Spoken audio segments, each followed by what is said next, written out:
Ketika dia berteriak, saya melihat ke belakang. Ternyata dia basah kuyup kepalanya. Dia berteriak, "Anjay!"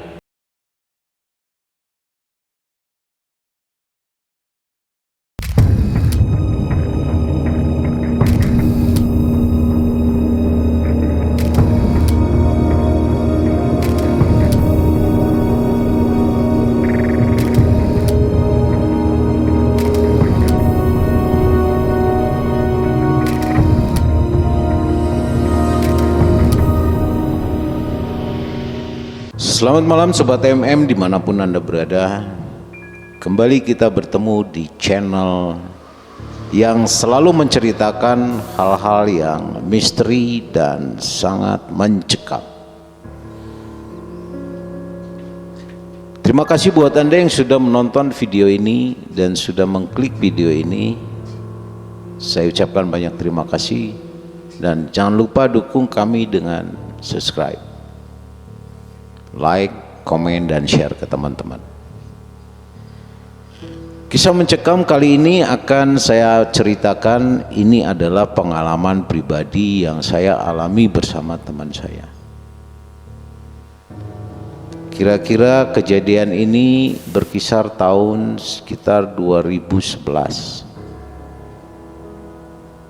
Ini terjadi di wilayah Bandung, di sebuah pemakaman daerah Rancacili. Malam itu, kurang lebih sekitar pukul 10 malam, saya bersama teman saya berbincang-bincang sambil minum kopi, dan bertepatan malam itu adalah hari Kamis, malam Jumat.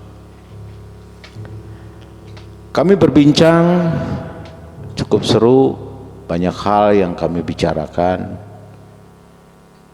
Tapi di sela-sela kami berbicara, selalu ada suara burung yang saya nggak tahu suara burung apa.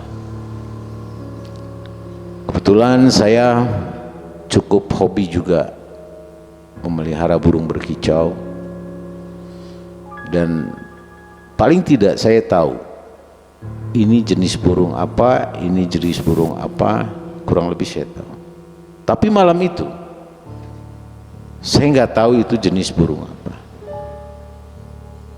Tapi karena tidak ada perasaan pikiran kami mengarah ke hal-hal yang menakutkan, ya kami enjoy aja ngobrol bersama teman.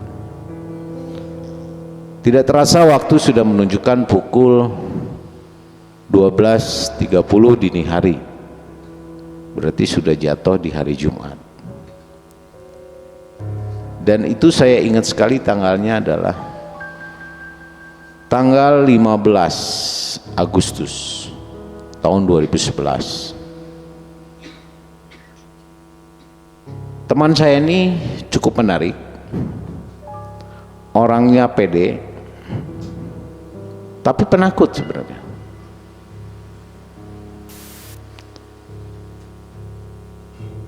Percakapan malam itu, karena suara burung tadi selalu muncul, teman saya mengatakan bahwa, wah, ini burung bunyi ini tandanya ada kuntilanak.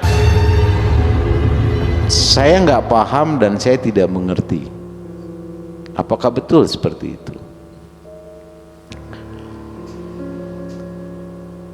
Dan pembicaraan mengarah terus membicarakan hal-hal yang mencekam.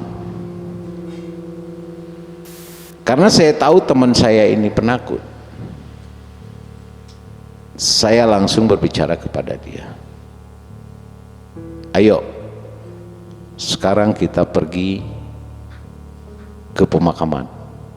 Dan itu menunjukkan kurang lebih hampir pukul 1 dini hari.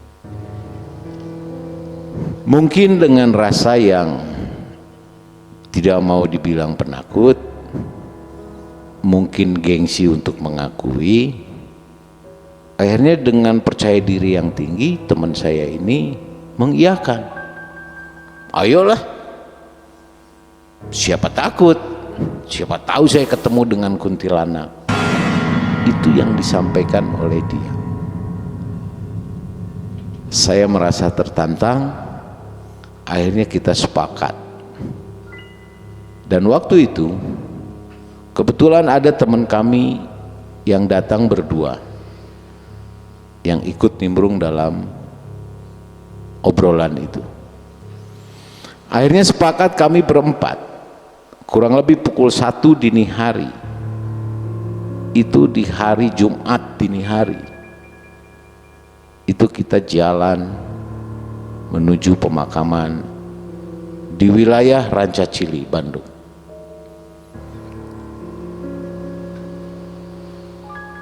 Perjalanan tidak terlalu jauh, itu hanya menempuh kurang lebih sekitar setengah jam. Dan memang tidak ada aktivitas apapun di jalanan, sepi. Hanya 1-2 motor yang lewat, itu pun jaraknya sangat jauh. Sebelum kita masuk ke pemakaman, sebelum kita sampai di pemakaman, kira-kira jarak 1 kilometer lah sebelum pemakaman, di situ kita berhenti dulu untuk membeli rokok. Karena apa? Rokok ini kami siapkan, kami beli. Siapa tahu kami ketemu dengan kuncen kuburan. Ya, sebagai permisi lah, kita mau kasih rokok. Tapi jujur malam itu saya pribadi, saya merasakan begitu takut sebenarnya. Bahkan saya berpikir, ini ide saya ini kayaknya nggak ada kerjaan. Yang tadinya saya hanya mau membuktikan kepada teman saya yang sok pede bahwa dia tidak takut, justru malah saya yang waktu itu merasa takut dan berniat untuk mengurungkan niat tersebut. Saya lihat wajah teman saya ini penuh semangat dan antusias. Entah apa yang diminumnya, sampai dia begitu berani. Padahal jujur, dia penakut banget. Saya nggak mau kalah. Saya pun dengan penuh semangat, saya coba layani tantangannya. Setelah membeli rokok tersebut, kami jalan kembali. Sampailah kita di pemakaman. Kita masuk ke pemakaman tersebut, dan kemudian tidak ada satu orang pun yang ada di pemakaman itu.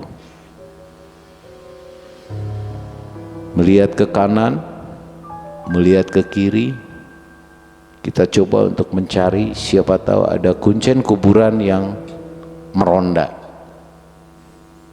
Tidak ada. Tapi yang membuat saya merinding adalah dari kejauhan kurang lebih sekitar 30 meter. Saya melihat seperti, oh itu mungkin kuncen kuburan. Karena dia berjalan menjauhi, memunggungi, membelakangi kami, dan dia berjalan lama-lama menghilang. Itu saya melihat sosok hitam pakai topi. Tapi ke arah itu sebenarnya tidak ada apa-apa, karena ke arah itu adalah sawah. Akhirnya saya abaikan itu, dan kemudian saya masuk bersama teman-teman. Kebetulan di situ, saya lupa menceritakan, kebetulan di situ ada makam saudara saya. Ya saya pikir ya sekalianlah ziarah, walaupun tidak tepat waktunya. Saya mencari, sebelum masuk saya mencari air untuk menyiram di pemakaman. Tidak ada satu orang pun. Tapi di meja tersebut itu ada kurang lebih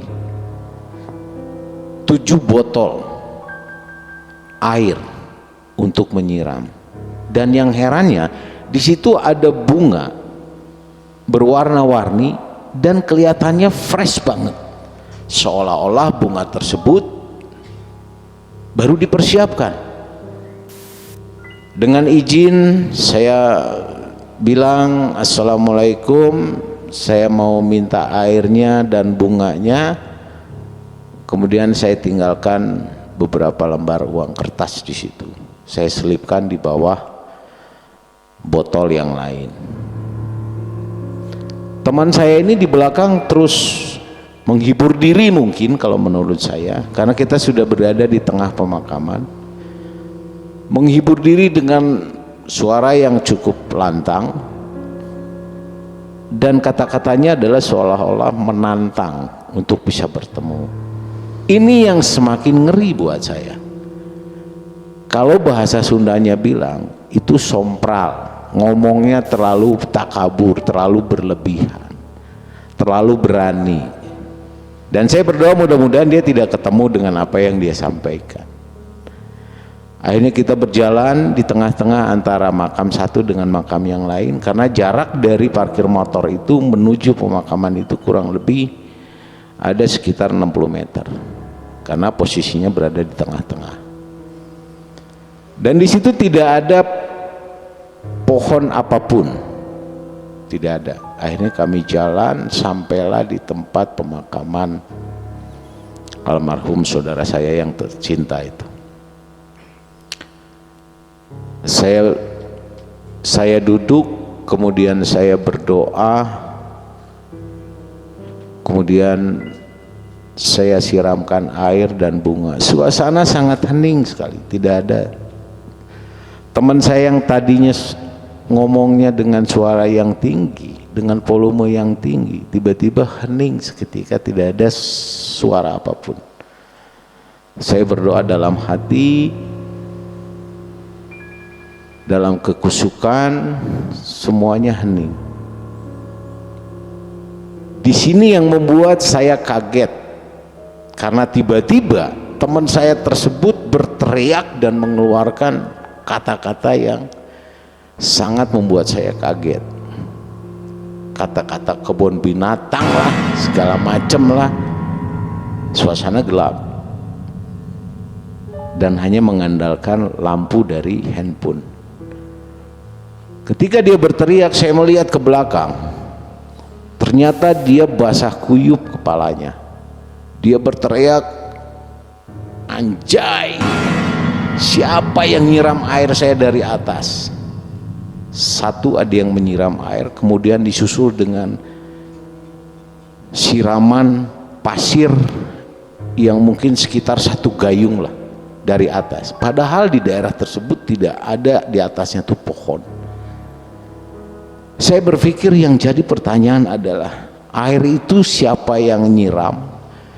Kemudian pasir itu siapa yang menaburkan? Dan ini terjadi kurang lebih 3 kali. Akhirnya teman saya ini lari tunggang langgang menuju parkiran motor. Saya pun ikut ketakutan dan saya juga ikut berlari sekencang-kencangnya. Tapi yang membuat saya kaget adalah ada bayangan hitam tadi yang saya bilang adalah apakah dia kuncen kuburan atau bukan. Dia berlari melintasi saya, tapi tidak nampak sosoknya, cuman sekelebat berwarna hitam. Ini yang membuat saya semakin ketakutan, bahkan saya lupa mengambil motor saya di parkir. Akhirnya saya lari menuju jalan raya sekencang-kencangnya. Dan apa yang terjadi, Sobat MM? Teman saya ini mulai saat itu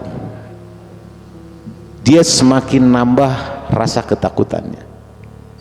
Tetapi hal positif yang dialami, cara bicara dia itu berubah dan tidak sesompral waktu dia sebelum mengalami itu.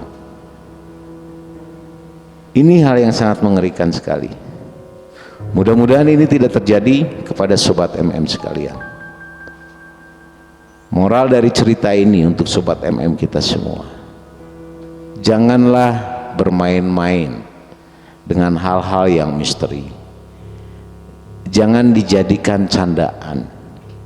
Jangan seolah-olah menantang bahwa Anda berani padahal Anda takut. Tetapi perkuat iman kita, dekatkan diri kita dengan Allah Subhanahu wa taala. Yakin bahwa kita ada di dunia yang berbeda, tapi tidak saling mengganggu. Dan jaga cara bicara kita untuk selalu kita tidak menyinggung hal-hal yang sangat mencekam. Terima kasih Sobat MM yang sudah mendengarkan kisah ini, yang sudah menonton dan mendukung channel ini. Kalau Anda suka silahkan like, komen, dan share ke teman-teman Anda. Dan jangan lupa untuk subscribe. Kita akan bagikan cerita-cerita Anda, baik Sobat MM mengalaminya sendiri atau ada cerita yang Sobat MM dapat dari teman-teman Anda. Silakan Anda kirimkan ke email kami. Insya Allah kita akan bawakan cerita Anda, atau bahkan kami akan mengundang Anda ke studio kami. Terima kasih sudah mendengarkan Sobat MM. Sampai ketemu di kisah mencekam lainnya, tetap di Malam Mencekam. Assalamualaikum warahmatullahi wabarakatuh.